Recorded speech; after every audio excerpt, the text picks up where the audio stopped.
Dios asciende entre aclamaciones, el Señor al son de trompetas. Tocad para Dios, tocad, tocad para nuestro Rey, tocad todos. Dios asciende entre aclamaciones, el Señor al son de trompetas. Y todo lo puso bajo sus pies, y lo dio a la Iglesia como cabeza sobre todo ello. Ella es su cuerpo, plenitud del que llena todo Dios. Los 11 discípulos se fueron a Galilea, al monte que Jesús les había indicado. Al verlo, ellos se postraron, pero algunos dudaron. Acercándose a ellos, Jesús les dijo: «Se me ha dado todo poder en el cielo y en la tierra. Id pues y haced discípulos a todos los pueblos». Estaban en el sepulcro, el Señor que experimentó la muerte ha resucitado, ha vencido a la muerte y se presenta en medio de nosotros glorioso y resucitado.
Tomad y comed todos de él, porque esto es mi cuerpo, que será entregado por vosotros.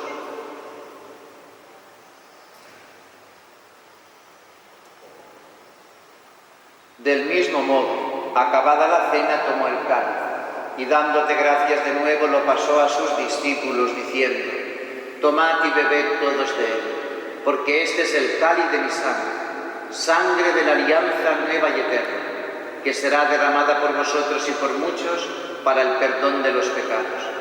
Haced esto en conmemoración mía».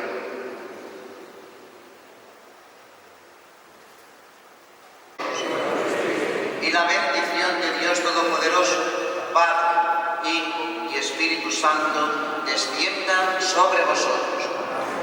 En este domingo, la Hermandad de Seguidores tendría que haber celebrado la recepción de los nuevos hermanos, con la imposición de las medallas y con esta celebración que tanto ilusión nos hace.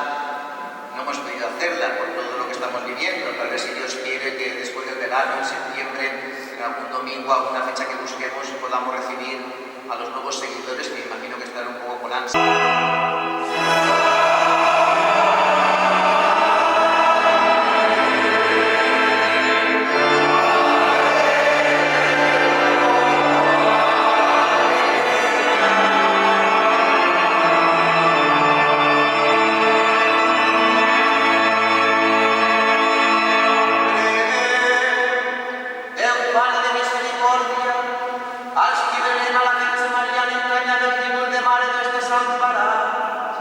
Concedidnos que proteccis per mare tan bona, no mos sintam mai desamparar de la vostra bondat.